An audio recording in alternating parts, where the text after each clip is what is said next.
Jill, let us begin, and we just hope Josna can join us because I'm yet to get any response from her. So maybe we can just begin. Ujjwal?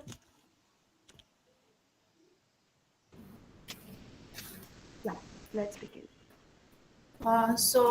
Okay, good evening, everyone, and I extend a very warm welcome to all of you uh, in this second meeting of the reading group of Doris Lessing Society South Asia chapter.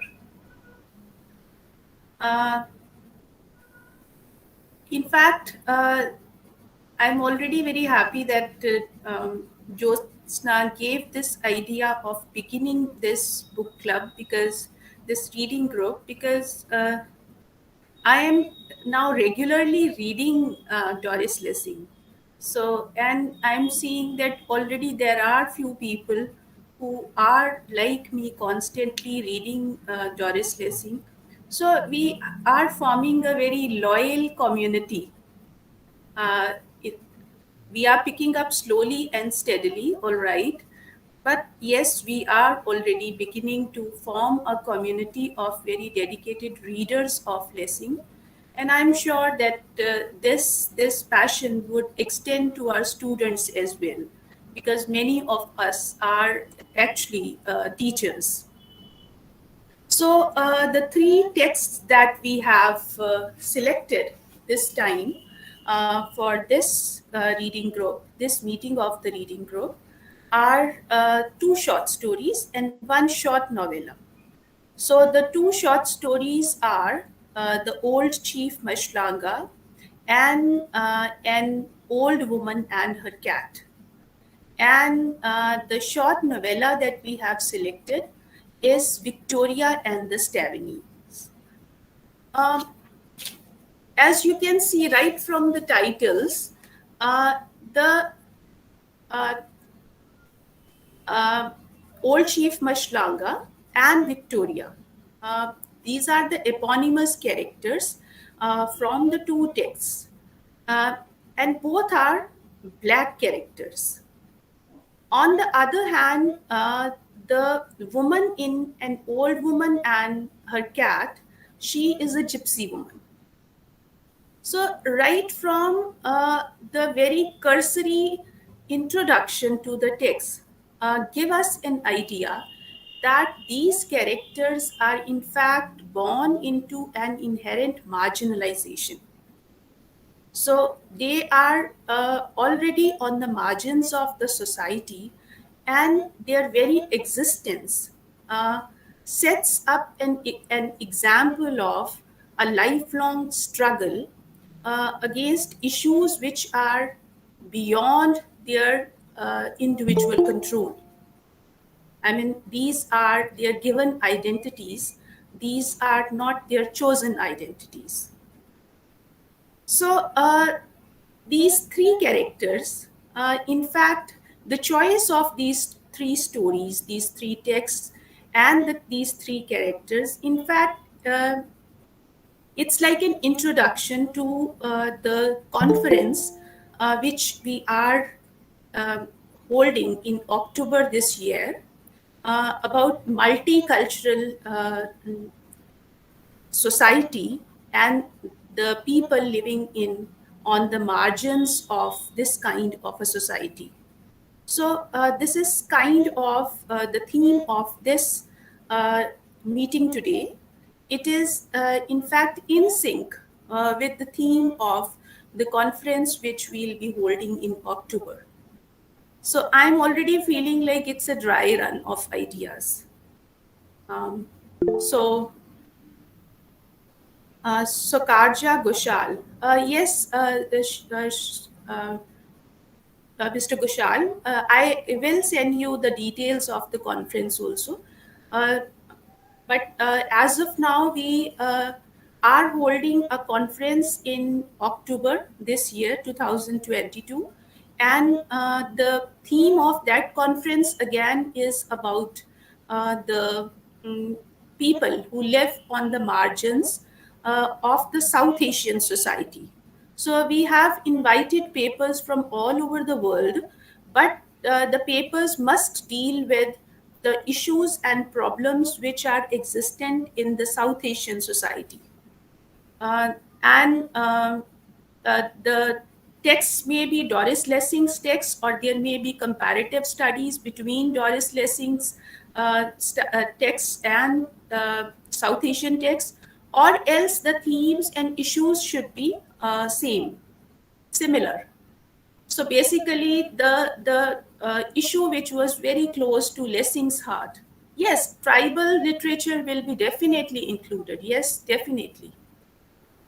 Could I just come in here, Ujjwal? I Yes. think it is Lessing's text vis-a-vis any other text concentrating on on marginalized life. Yes.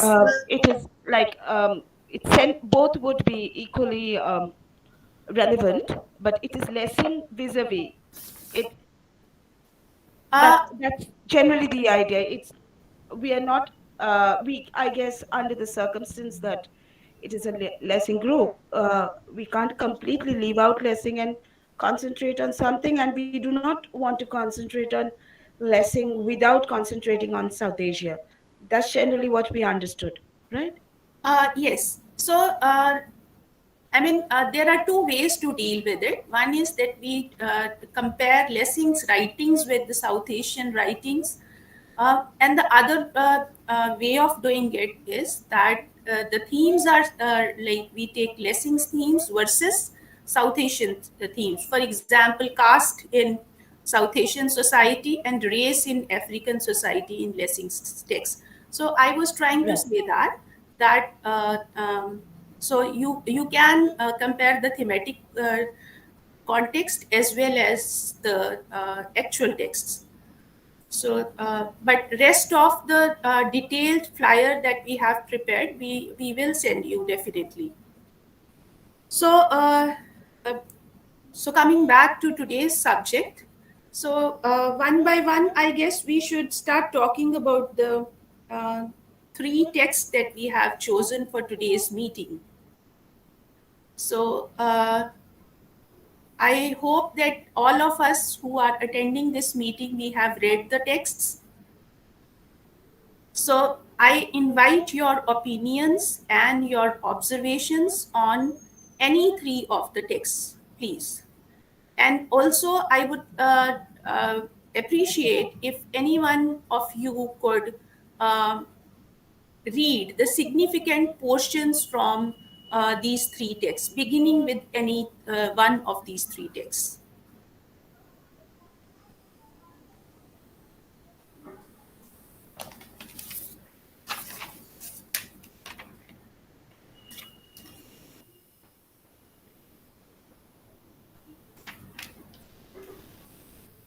So if you ask me, I mean, I have read all the three stories are very influential stories, but I am particularly moved with the story of the old woman and the cat.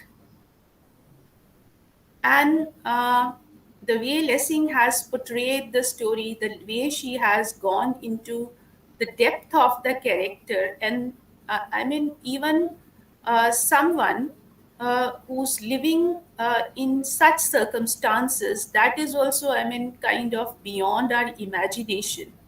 But at the same time, the way Lessing has written about it, that is also exemplary. And I think, there would be this would be one of a kind of a story written on gypsies and written on the issues of old people, old women living in such circumstances. I wonder if there is another such story, another such text in English literature written ever. So that way, I found this story particularly very moving. Uh, it's actually a very, very sad story. So I would invite you to please comment upon or um, read some significant portions of this text. Yes, please.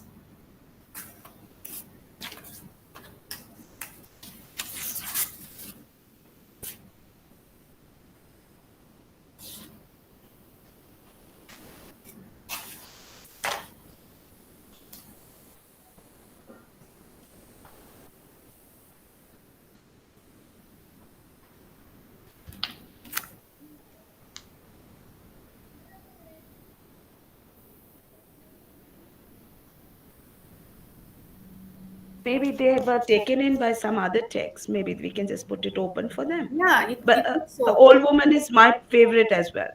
Yeah, right. Uh, But if they want to talk about some other text, that also would be nice. Yes, Shweta? Any of, yeah, please do. Yeah. Actually, ma'am, when the theme of the reading actually was circulated among the readers, the writings from the margin actually, deeply fascinated me because marginal literature is one of my favorite areas, and which I personally feel that marginality can include in terms of class, gender, and caste. In Indian context, it is in terms of class, gender, and caste. But otherwise, we can uh, in other contexts we can include racism or ethnicity or any other form of marginalization.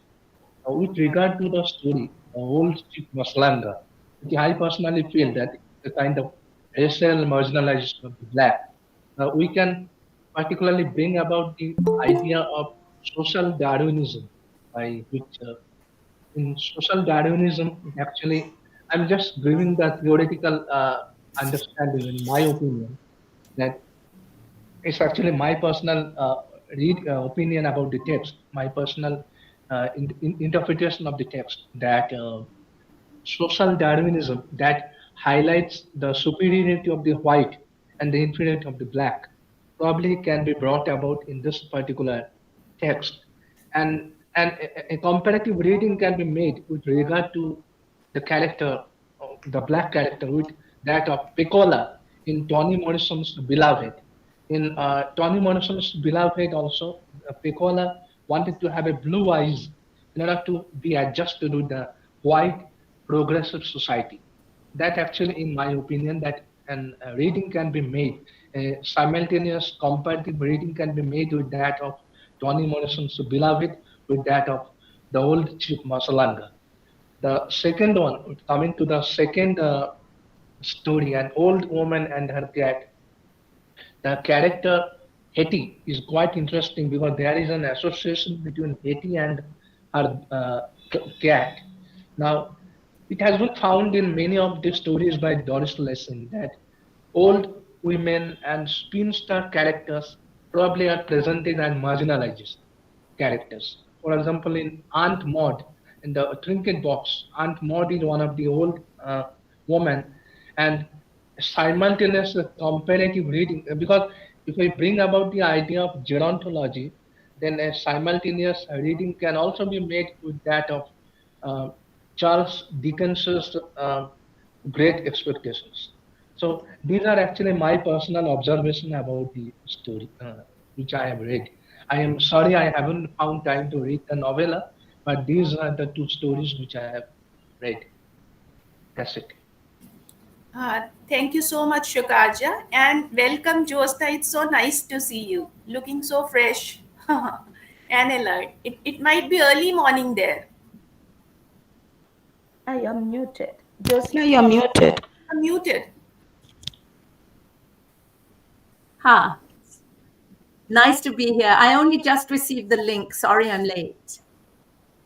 Okay. So I was saying that it's so nice to see you. You're looking so fresh. It might be early in the morning, but there is hardly any sleepiness.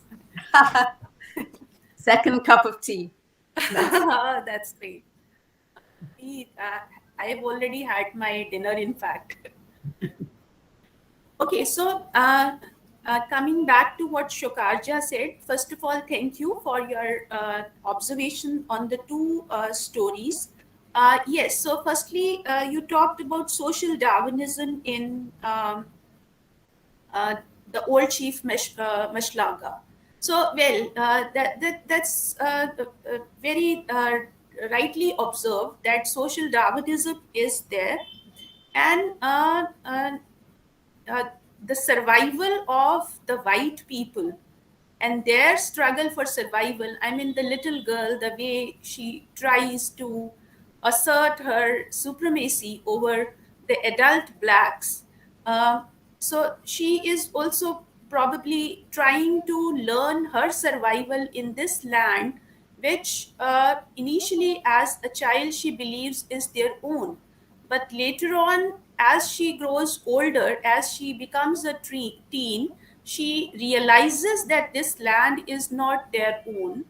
Uh, but then they have to somehow they have to justify their presence there. So she is also trying to learn to affirm her existence in this land.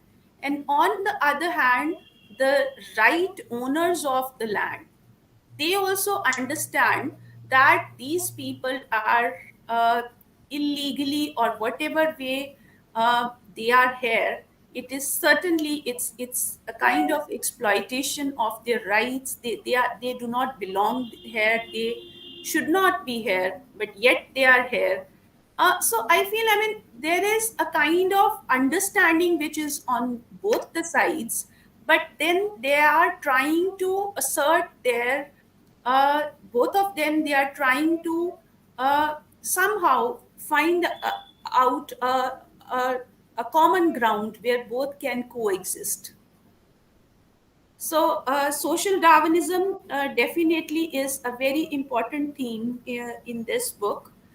And then the second, which you talked about, you made a lovely comparison, in fact, with Aunt Maud and Miss Havisham, which are other characters who are old, who are struggling with old age. And you also suggested the approach of gerontology. Thank you so much, Shokarja, for your views. Yes, please, anybody else? Ma'am, how do you feel about comparing the text Old Chief Mazlanka with Toni Morrison's Beloved? Do you Uh, feel any Yes, comparison you're can be right. made? Both are the texts about black characters, but Beloved I had read very very long ago. I just remember that this woman, she killed her own child, uh, uh, because so I actually do not remember the, so I, that's why if somebody else here in the group, if somebody else has recently read Beloved of Toni Morrison, probably they can comment better on this. I might just comment that I'm Yes. sorry I came in the middle of your remarks. Uh, so that, but I think maybe you were thinking about The Bluest Eye, not Beloved. Because The Bluest Eye is Yeah, about yeah. Right, uh, right, ma'am. I'm the so little. sorry. Yeah, it's the bluest eye. I'm so sorry. Yeah, yeah, yeah. I mean, I think the only I again I missed what your main point was, but um, the little girl, of course, is a white girl from the dominant group in Chief Mashlanga. So she has a sense of entitlement that this land is hers, that she can mock even old black people, set the dogs on them, make them the butt of her jokes. But she has internalized the adult white perspective. But after seeing the dignity of the old man, um, even though he no longer, he is seen as, and he sees himself as, he has an internal dignity, no matter how he's treated. And that starts to shift her perspective so that she starts to see herself as an outsider. And as Ujjal was saying, as she gets older, try to think about what is her relationship to, what is her place in Africa as a white girl who grew up there. So I'm not sure. So I don't think she has the sense of inferiority and desire to be a black person, as the black girl in Bluest Eye had that desire to be, like the dominant group.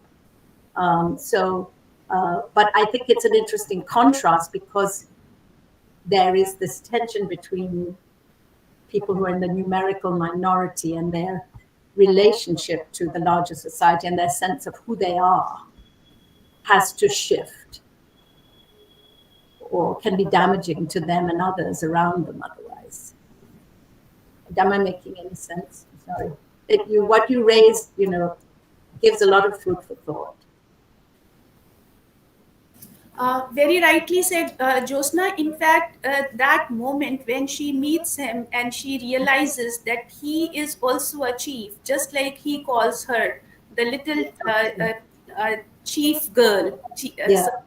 Uh, uh, Nkosi Kaza, what does he says?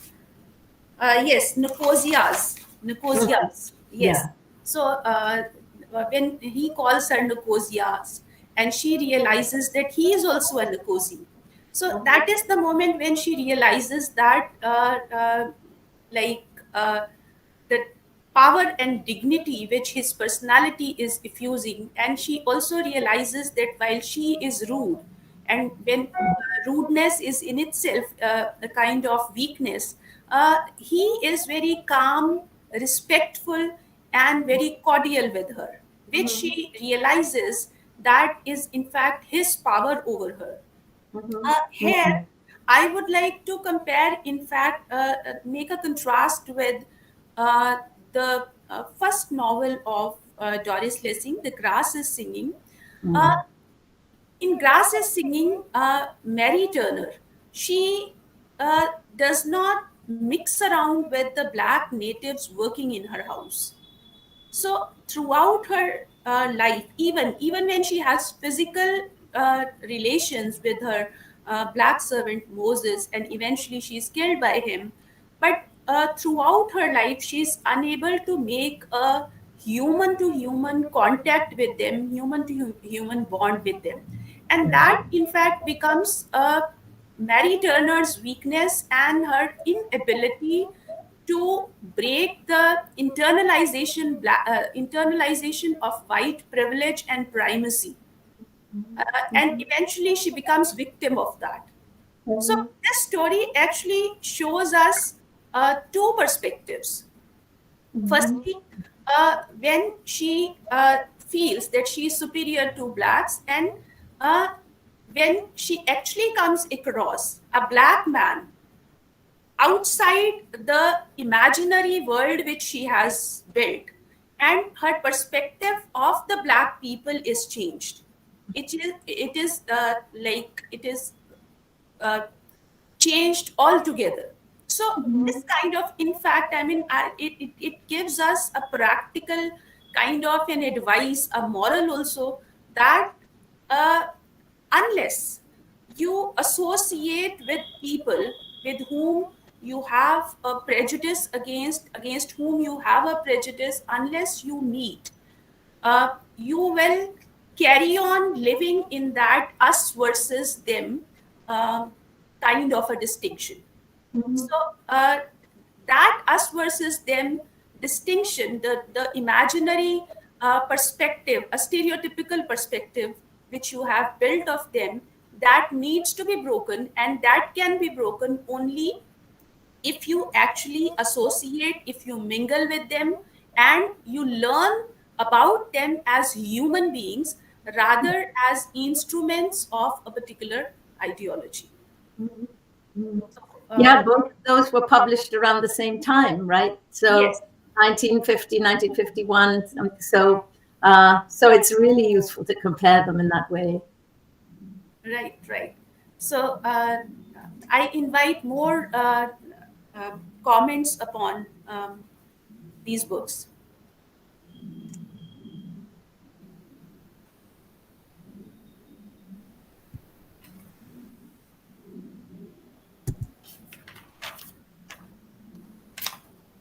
Ma'am, may I ask something? Actually, nowadays, animal studies is becoming, is emerging as a one of the critical theories.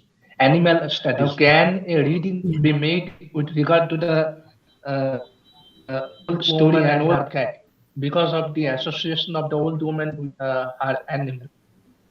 Can we make a reading of from the perspective of Yeah, yeah, animal sure. studies? Sure. Yes, Shokarcha, that would be wonderful if you could read small portions out of the story.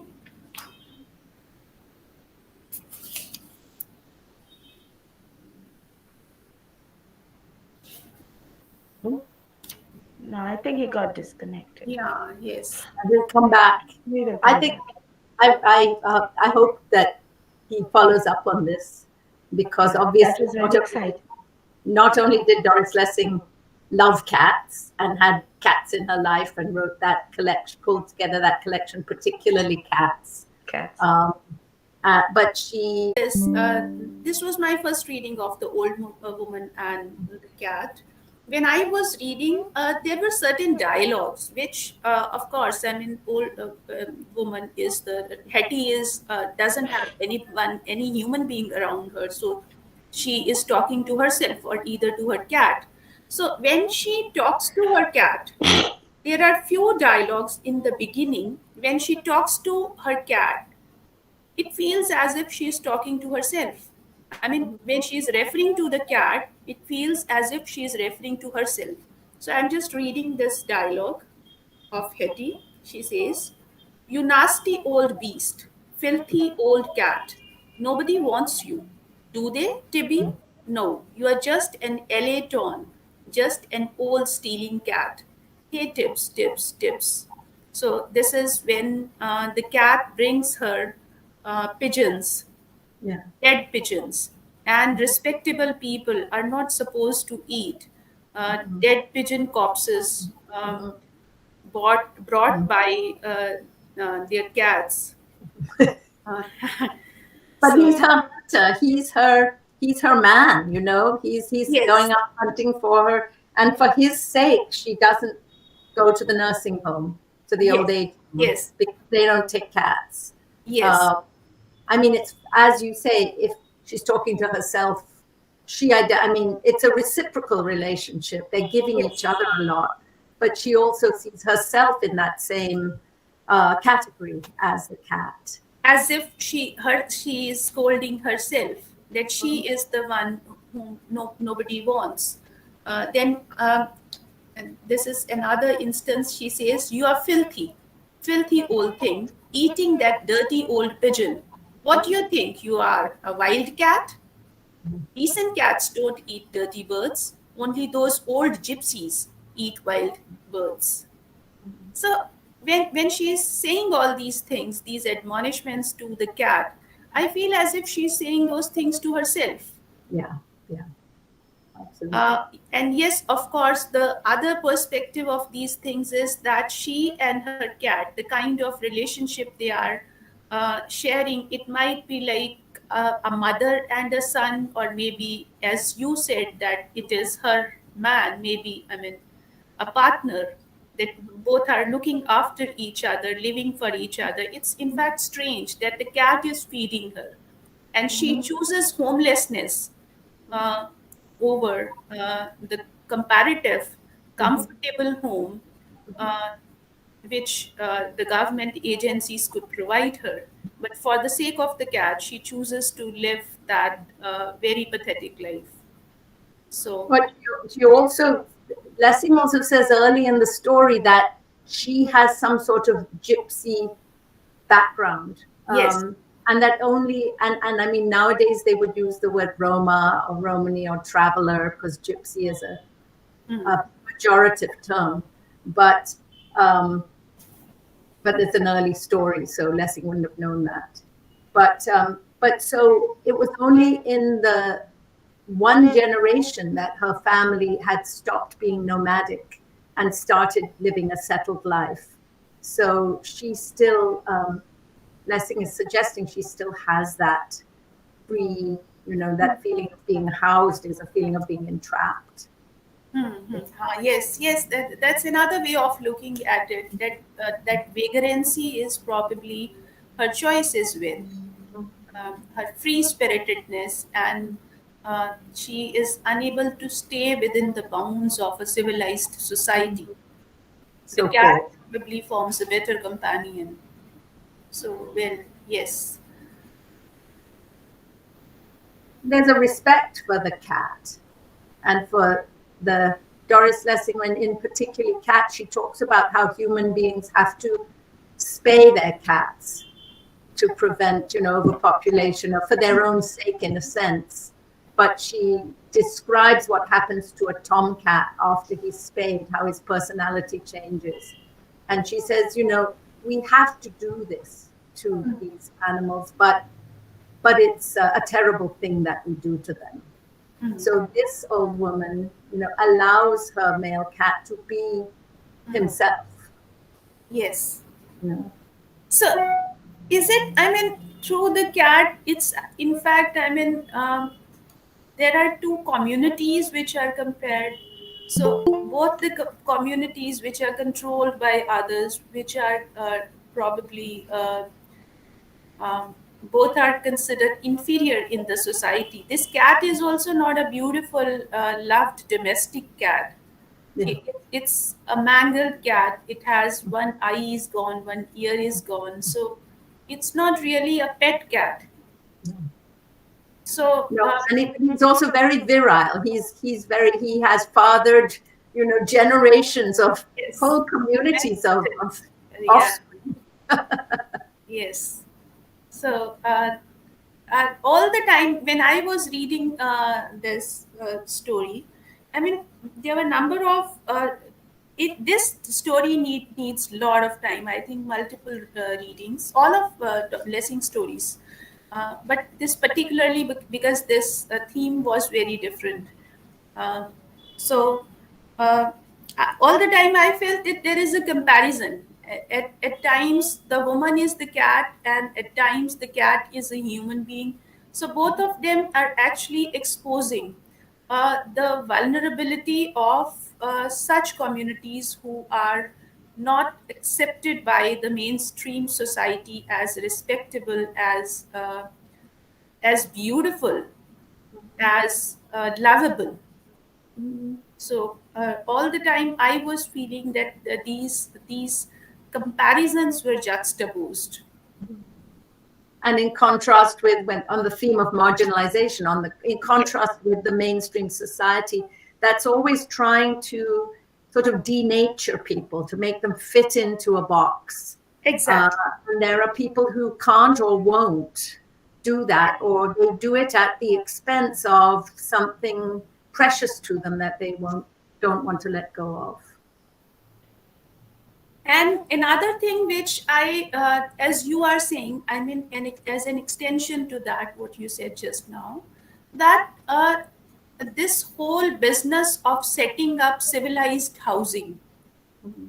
So when you are to make an urban civilized society, you have to remove everyone who doesn't fit into that, whether it's a cat, it's a stray animal, or probably it's a person who probably doesn't fit into that label of civilized. She is savage. Hetty is savage. Hetty is strange. And the work also she does of trading rags, that is again not acceptable in the civilized society. So when you set up such societies, such civilized societies where cultured people live, then probably you are actually removing, at a very subtle level, you are actually removing all the scope for people who do not fit into your stereotypical labels of uh, civilized. So, aren't you I mean, the same thing which probably was happening in Germany and which is so talked about, that this ghettoization of the Jews.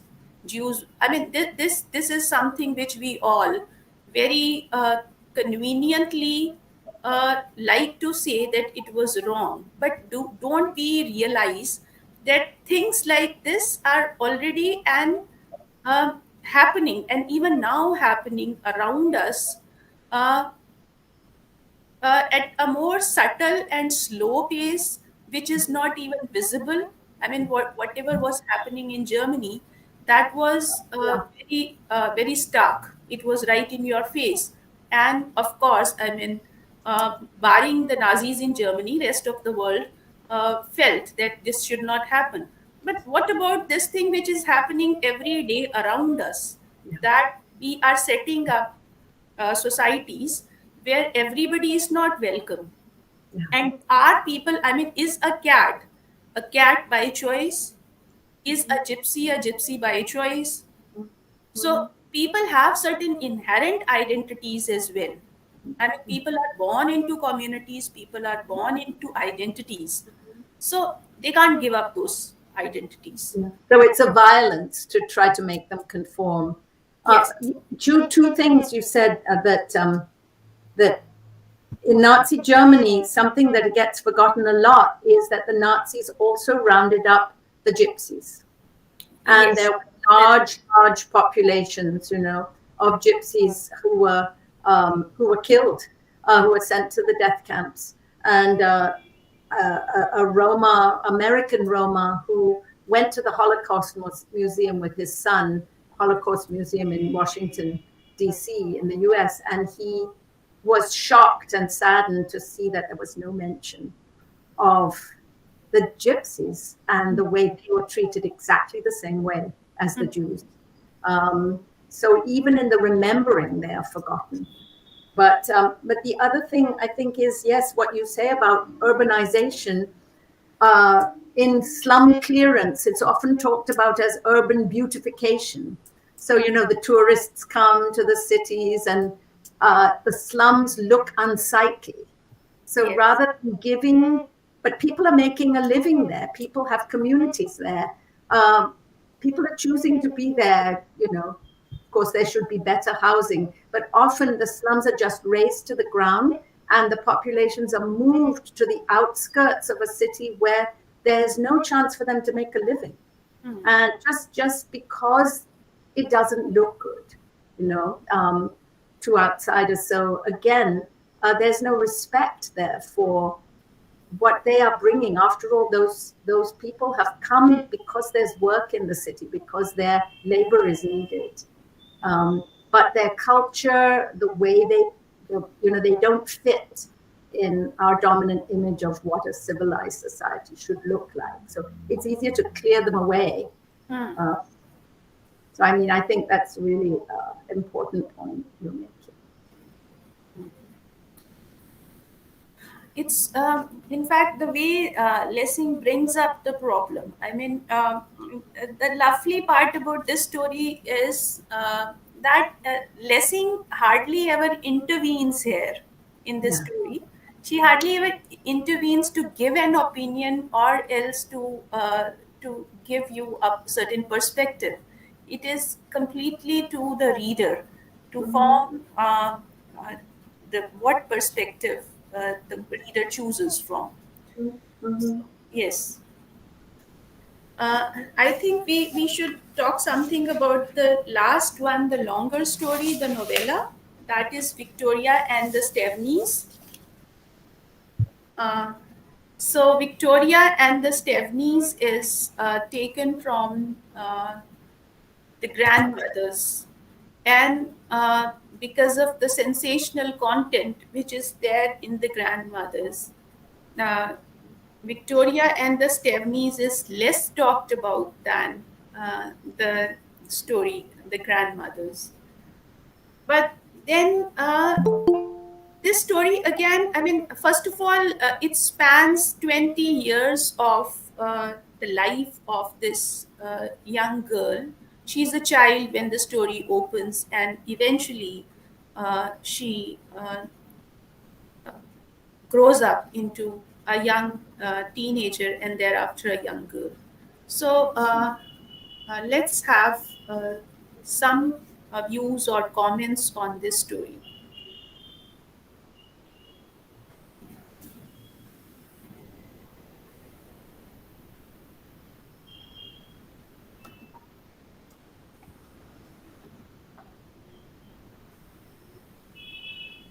There's much more critical apparatus. There's much more.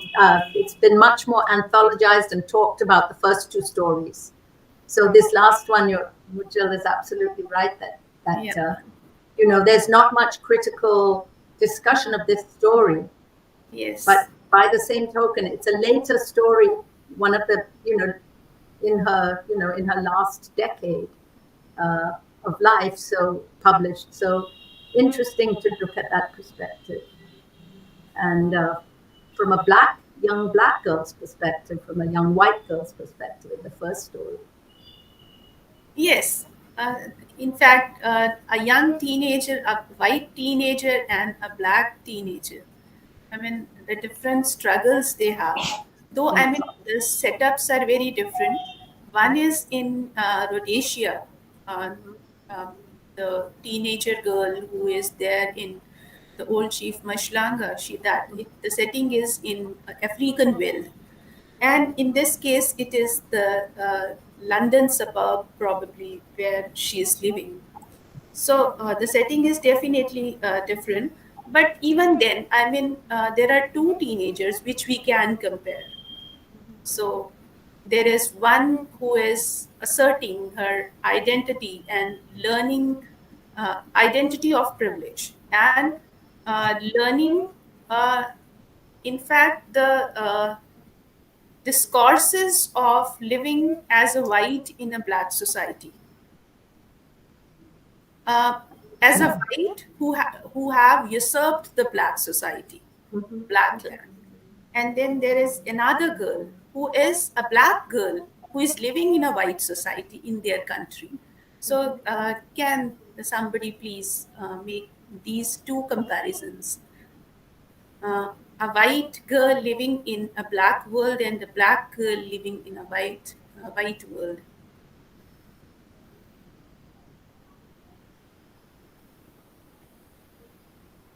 And both of them shift, that we see a shift in perspective as a result of contact with Yes. the other group. Yes. This is in fact very interesting. I feel in number of Lessing's texts, this probably she suggests. And otherwise also we have a very prominent theory in social psychology also, that the othering of the group is generally because of uh, the lack of contact, the lack of knowledge, uh, which the person actually denies to themselves, because they do not contact with the other community, so therefore they do not know. So where do they make their impressions of them? From the prevalent ideologies, from the dominant ideologies. So that means the same ideology goes on and on without actually penetrating into the original world. It can also be compared with the old woman and her cat in the Comparing the aunt. yeah, Yes, yeah. that's right. I mean, in a number of ways, but yeah, I mean, there's so much to talk about in this story, and the little blurb that in the DLSSA in the document talking about, you know, the dominant whites and their privileged blindness, the way they see. Oh, I know what I wanted to say. That there was in the old woman, their cat. She would have been safer if she had lived in the. If she had been able to fit in with the dominant society, she would have gone to a nursing home. She would have been dry. She would have been fed, but she would have lost an essential part of herself. There would have been a loss. And similarly, in this story, Victoria knows that her daughter, Mary, will be better off being looked after by, she'll have more opportunities if she's looked after by the Staveneys. But it's a tremendous loss because she risks losing her daughter to them. Yes. So there's a loss as well as a gain. It's a double-edged sword, the being accepted by the dominant society. Right. Yes. In fact, that is why most of us choose the easier way of normalization, because there are certainly some gains associated with it, getting into the mainstream society. So, but then losing the identity, particularly in case of an old woman. I mean, the cat is also part of her freedom. part of her choices and part of her identity now. So if she is losing the cat, it's not, I mean, simply losing a companion. Definitely, it's about compassion for the cat, but then it's also about making choices. When these people, they assimilate you into the mainstream society, then certainly there are certain strings attached, there are certain conditions laid, and you got to abide by their laws if you want to be accepted. or to get any of the privileges. So, Yes, like in colonial society, there was that pressure to assimilate, yes, uh, and at the same time, but it was at the cost of giving up something precious of your own. And the tension between those two is a lot of the struggle, both in the colonial period and afterwards.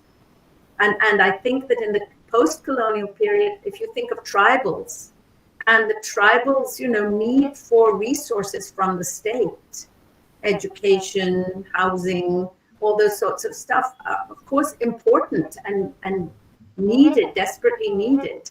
And at the same time, the loss of their indigenous culture, knowledge, systems of knowledge, and all of that. We shouldn't romanticize it, but it is a loss as well. And there's always a tension between the two. right. In fact, I teach linguistics in my department. So, one thing which my students often ask me is that uh, in India we call English as a second language. Correct. In America and Australia, it is a first language, and everyone is there is white. Why not in India? And the obvious question is that India chose to resist Mhm. the white colonial masters, whereas in uh, America, the native Indians could not resist. So the people who live there and speak English as their um, first language are actually the people who are already whites. So the one reason for uh, India chose to maintain its indigenous identity, and in fact, we had so many identities. It wasn't about giving up one identity; it was giving up all those identities. This is such a diverse and multicultural society. So we carried on, we maintained those identities, and that is the reason, probably. I mean, we are trying to maintain a balance between the indigenous identities and our borrowed English identity as well. So, um, that is, in fact, the question, as you said, about the colonial dominance. So, this rises in my classrooms every semester. And of course, power has to be there. Look at, and also numbers, because uh, Australia, the US, and Southern Rhodesia, now Zimbabwe, were all settler colonies, Yes. where the whites were a tiny minority that then, well, the difference in the US and Australia is that they overran the country and they became the majority, Hmm. actually practically, trying to, perpetrate genocide on the indigenous people. Whereas in India, there was never that risk, Yes. because the British, though they had a lot of, gunpowder, um, they were always a tiny minority, Right. and they never did become the majority. There was never any risk of that. But yes, the language. I mean, we've still got English playing an outsized role in India, but globally as well. Yes. So the role of English is very complicated. People still have to send their children to convent schools, right, to learn English, to perfect English, so that they can compete in the global economy. I think after this coming of the information technology, this has become even more important because like beginning with Microsoft, all these and Apple, then original companies are in US, so they use English. In fact, even the shift from the British English to American English. So now, I mean, even in our departments also, when we try to teach received pronunciation, Mhm. so I mean, it's in fact very strange because most of the students they try to speak, if not exactly like the Americans, but their speech resembles the American speakers more than the British English. British English is hardly visible anywhere now except the BBC. So, Even there, even there, there's a lot of the people who speak the old received English are often South Asian British. There's all the extra with that Irish accent. So I remember when I was a child, our teachers would say that, I mean, if you want to speak right, then listen to BBC. that But was, yeah. then, in 2000s, when the internet actually took over, so after that, it is all, I mean, English means American English. Pronunciation wise, accent wise, it means American English. So, So everybody's being very quiet. Some Yeah, people. but there are some who have just joined, and I think they're newcomers. I'm Dr. sorry, I don't want Shubhadeep. to like dominate and shift. And we shouldn't feel like if people haven't read this Victorian statements, we don't have to stick to it. But it is a very interesting story.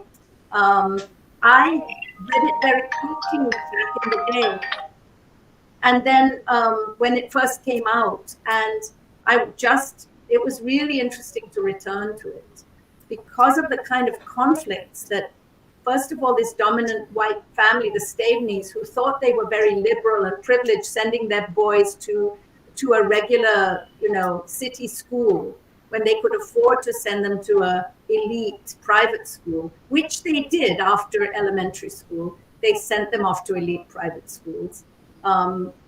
But that was in that time of mixing, Victoria comes in contact with the older brother from that family.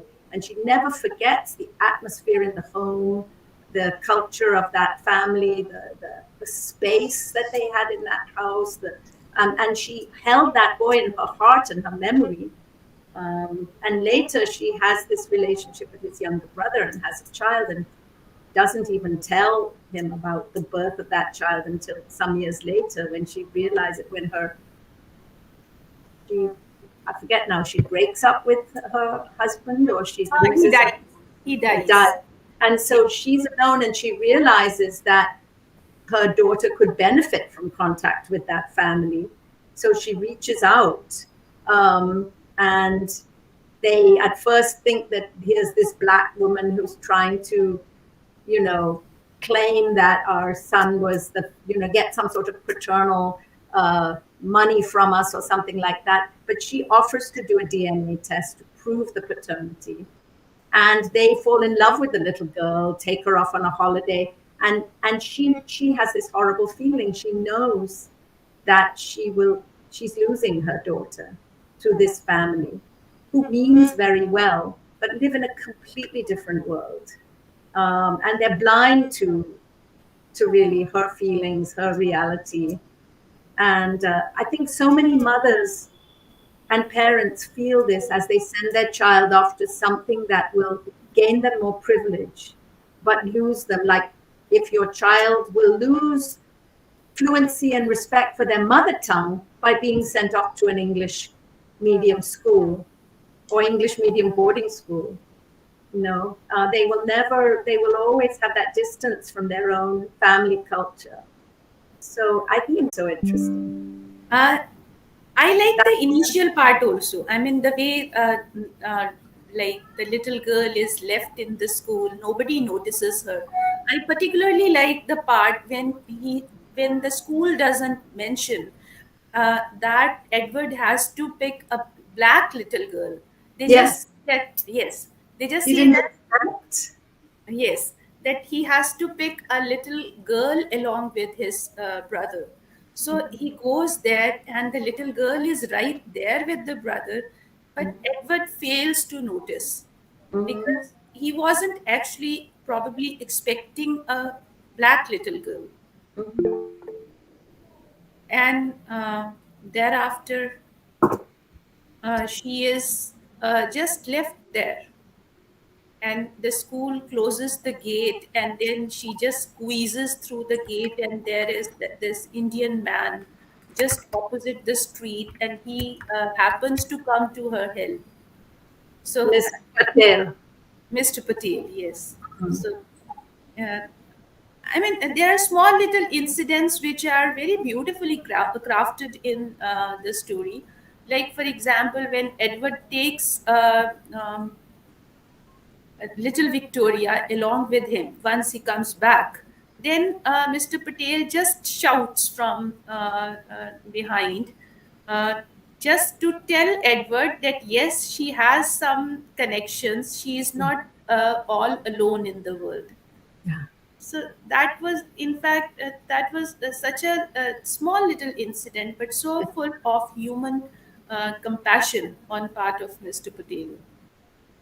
It was almost an assumption, unless he had said that somehow because she was black and nobody, that they could almost like could have adopted her as if she didn't have family and people who cared about her. And of course, she was, and his younger brother, he seems to be a bit of a playboy who just is attracted to black women. He dates black women all the time just because they're black, which is kind of unpleasant. You can Uh, I'll just come back to it. So here is Mr. Shokarjo. He's written, Yes. "I'm sorry, as due to network glitches, I got disconnected with regard to the question of a black woman getting raised in a white society and a white woman getting raised in black society. There is a difference. With regard to the black woman, the persecution is more than the white one. But in both the cases, male gaze plays an important role. I would also like to refer to the aspects of dominating masculinity and subordinate masculinity, while for the white woman getting raised in a black society." So, really interesting. if Shokarjo is here, if he's returned, probably he's got an unstable internet connection. Can you speak? Yes, ma'am. I'm Raja? sorry, I got disconnected. Yeah. No, Yeah, glad you're actually, back. ma'am, what I wanted to say that, yeah, what I wanted to say, ma'am, is that in my opinion, actually, there is a difference between a black woman getting raised in a white society and a white woman getting raised in a black society. Now, the problem is like in both the cases, male gaze plays an important role. And because there, with regard to the black woman, the persecution is more than the white woman. But male gaze, what I would like to refer to, plays an important role in either of the two cases. Now, while for the white woman getting raised in a black society, it's a kind of like the subject of or the idea of subordinate femininity plays against dominating masculinity. While I mean by subordinate femininity, I'm referring to the white woman, white femininity over the black masculinity. While for the black woman, it is actually the dominating masculinity over the subordinate, dominating femininity over the subordinate masculinity. The black woman representative of the dominating femininity, and the white people, they are representative of the subordinate masculinity. The white men. I'm sorry, white men actually. Sorry to White men, they are the representative of the subordinate. sorry to interfere. Yeah, yes. Shokarjo, you are referring, you are making these comments with reference to the two stories, right? Or these are the general comments. The two stories, right?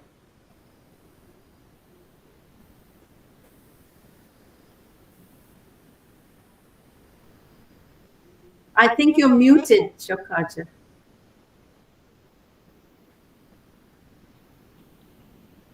Yes, ma'am. With reference to the two stories, yes. Yeah. Okay. So the teenager girl in the white. That's actually my personal. That's actually my personal observation. Yeah. I liked it. This is actually a very interesting observation that you have made. But I would like to know more about the this kind of male gaze playing its role in the old chief Mashlanga. How do you think that the teenager white girl uh, is portrayed or is conceived? The character is conceived through a male gaze. Uh, in fact, I failed to notice this. I found her very neutral, very asexual character. I have one thought, and Shokarja, you can tell me what you think. So before the main character, the little girl, meets the chief, she disrespects even adult blacks, right? Sets the dogs on them, mocks them. And here comes this old man with a quiet dignity and authority, doesn't have to even speak, just the way he holds himself commands respect. It doesn't matter how he's treated by the outside. That man's demeanor shifts her whole perspective. And she sets out to go to his place sometime later and to find him. And when she finds him and comes in his presence, she feels she doesn't know what to do. She's out of place. She's silent. She realizes that she has no status in his world. She's embarrassed to be there. He welcomes her, but she realizes that she can't speak to him as an equal there. It reminds me of Nadine Gordimer's, the white South African writer, Nobel Prize winner, her novel July's People, where when the white woman comes to the village where her black servant lives, she never thought of her black servant as a man before. She never saw him in a situation where he had authority. And so her whole perspective is shifted by being in a situation where her black servant man, who she never thought of as a man and didn't have any authority, suddenly is the head of the household, the man who's the breadwinner for the village. And she realizes that she sees him in a new light. So in that sense, a male gaze, one could maybe think of it in that way. When she's before the chief, she can't even speak. She has no status in his world. She's not even important. He's nice to her, and sort of she has to be on her way and go home. Does that make any sense? That's what you said, thinking of the male gaze in that story. That's the closest I could come, or what came to mind. Now we've lost you, Parja, again. The male gaze in the other story, I think of Edward, and how much that little encounter with Edward and his world affected, what an effect that impression that left on the little girl for all those years, 20 years, when she reaches out again to try to for her daughter to be able to be helped by that world. I'm not sure if it's the gaze, and then the father figure, who is a little bit of a problem, the divorced father, and the way he throws his authority around, even if people don't always take him seriously. Right. Even, in the beginning also, like Edward is just 12 years. That is just 3 years older than Victoria. Of course, by means of size, Victoria looks much younger. And he treats her like a little girl and takes her on his lap and all. And he's already a big brother. He has that big brother attitude. He takes care of her. He looks after her. So that male authority is already in him. That sense of responsibility of being a man is already in him. And she's annoyed by that. She keeps on asserting, I'm older. I Yes. might be strong, but I'm 9 years old. And then he's like, I read her a baby book for bed and I held her on my lap thinking she was little. Yes. So that's right. That definitely. I mean, male gaze is such a nuanced thing. I feel. I mean, we are living so much inside it that it's very difficult to see a society objectively uh, distanced from a masculine perspective, because we we just can't. I mean, it's like living in a crystal ball, a crystal ball of patriarchal values and a male gaze. And since we are within the crystal ball, we are unable to imagine the world uh, uh, away from it, other than it. So I again, I mean, this is we talk in our classrooms that how difficult it is to see things objectively when you are actually living it. Ideology is so difficult to break open, to So see. good that you say that, because Doris Lessing, in so many of her works, she identifies the dominant ideology and subtly critiques it, steps outside. She's able to step outside it with using that Sufi perspective in the world, but not of it, and not being of that world, always having being in it, and very realistic depictions of being in it, and yet having a detachment to it that allows us to lay bare the often invisible dominant ideology and Exactly. critique it. Exactly. So, in fact, this is the thing which distinguishes Lessing apart from every other. I mean, there are some very talented writers like Margaret Atwood again. I'm very fond of. There are a number of them, other women writers also, but Lessing had that acute vision and that deftness where she can imagine and understand and critique things in a very subtle manner, as you said, and she could break open that ideological uh, ball in which we live. So, yes. So,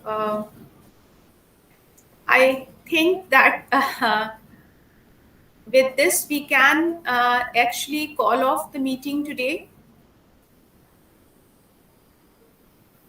I'm wondering if there's anyone who, I came in late, apologies, so whether there's anyone who wanted to speak about any of the stories or make one comment, one quote, anyone who hasn't spoken, but It will maybe. be really very good. I can see Shilajit, Sajo, and then Shinchan Samadar. So, if you could say anything, I mean, if you could comment upon Indian society with respect to the problems and issues which were raised in these societies, anything you would like to say uh, in today's discussion, it will be really good to hear you to have your comments and ideas.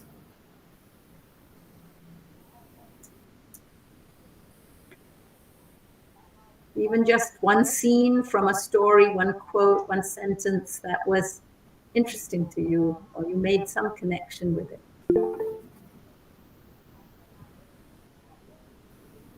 That's quite. Sinjan, do you want to have a go at it? So Sajo has just written that he doesn't want to share anything. It's okay. It's all right, Sajo. But we are grateful. We are thankful that you are there in our meeting. You listened to us. It was practically me and Josna talking. But thank you so Sorry. much.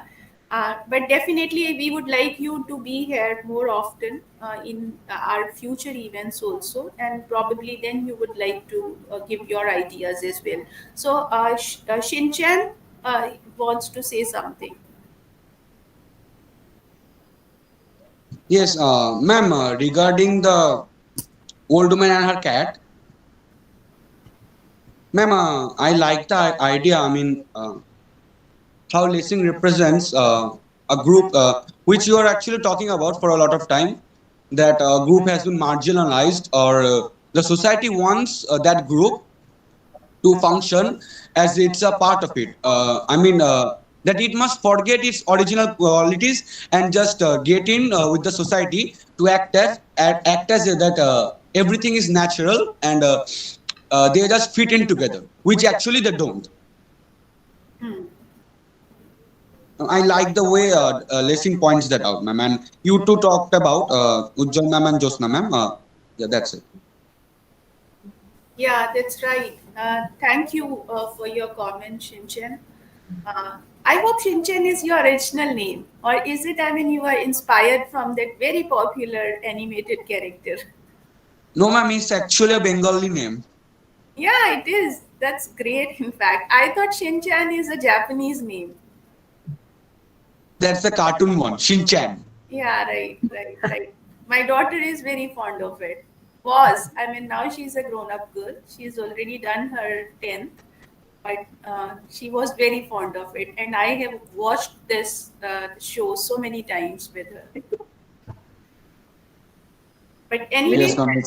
really good Yes. comment. And what do we do in a society where um, how how do these groups, how can the what each group has to contribute be valued in its own terms? How can a society not just tolerate but incorporate without destroying multiple societies, even if they are even if they're very small groups? How do you do that without marginalizing or without just trying to silence or destroy? It's something that societies across the world have yet not solved. Continuing to struggle with.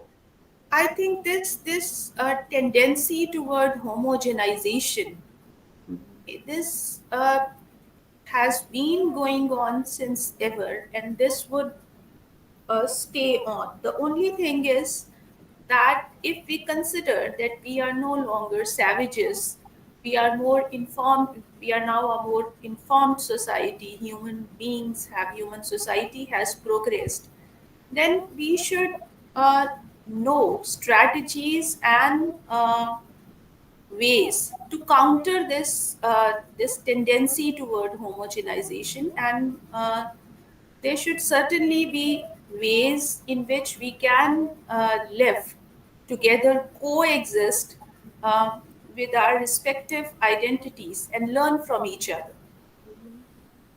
I again, the example which I feel is that this is a body and it has all kinds of cells and tissues in it. But let's say all of these are just the heart tissue or just the brain tissue, which is probably superior than the rest of the body.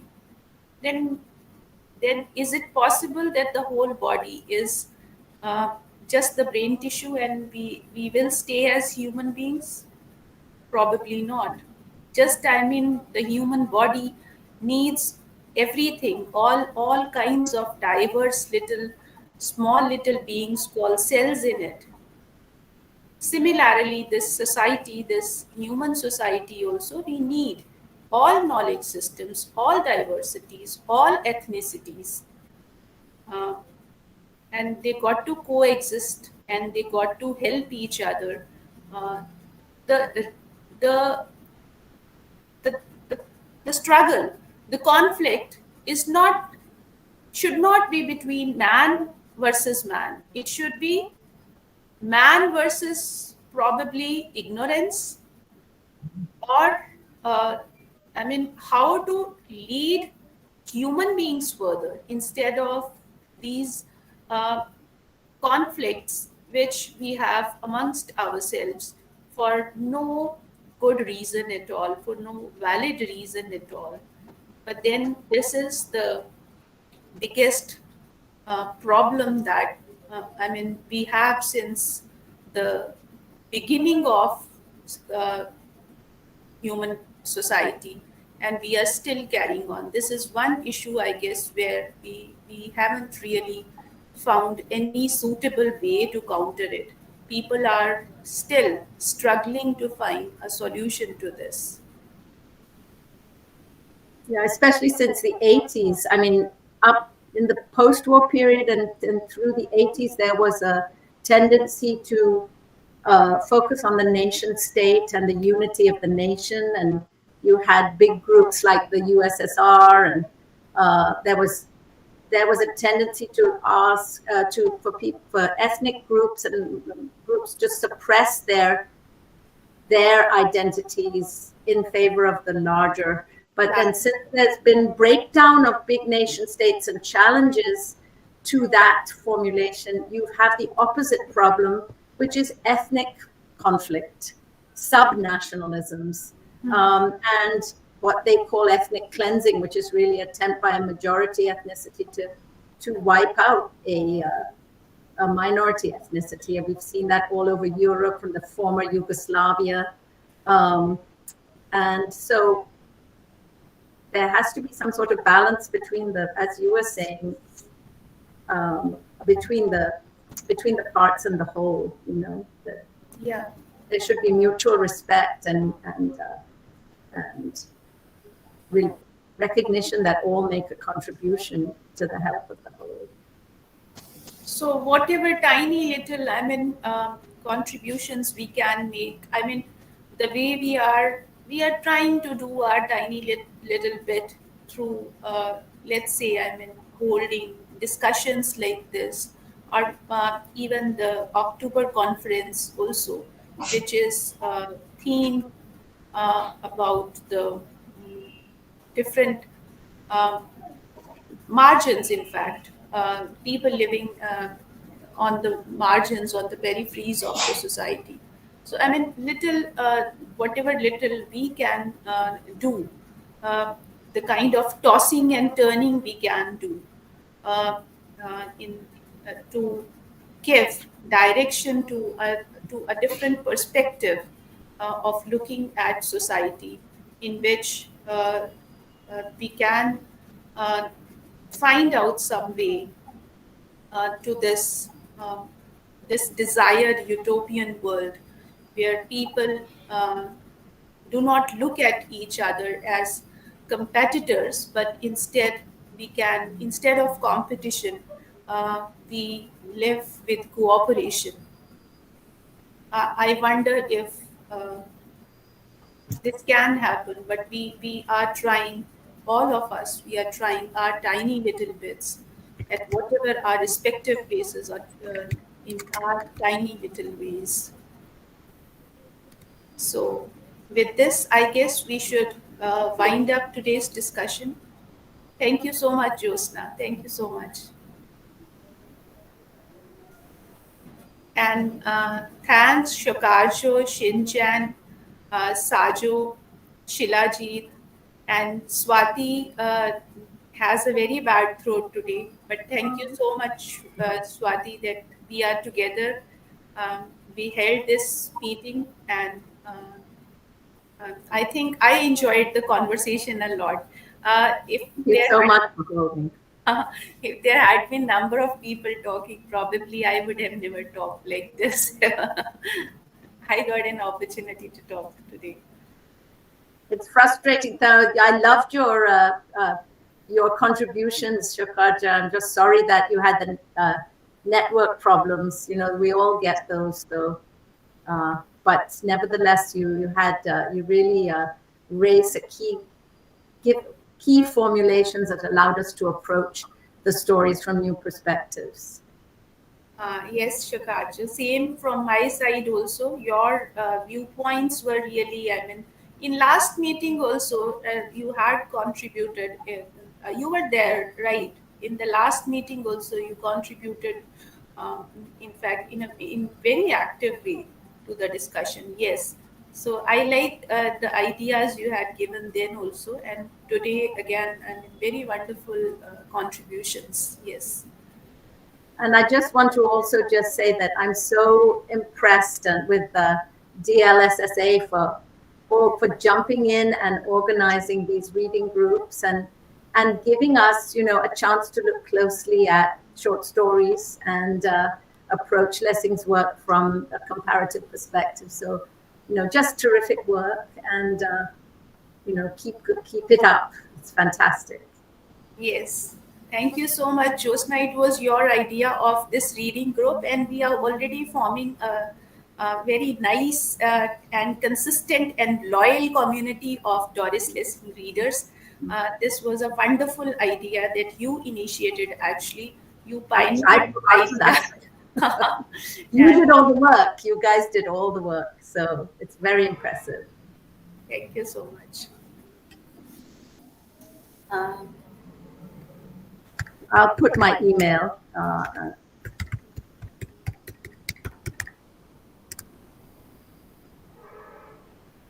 Thanks very much. I'll also take my leave now. Thank you. okay. Thank you so much, Josna. Thank you so much for being with us here today. Always a big pleasure. Bye. Bye bye. Uh, with this, I guess all of us must call it a day and call it a night rather. So, good night, everyone. And Swati, good night and get well soon. Hopefully, next time when we talk, your throat is good.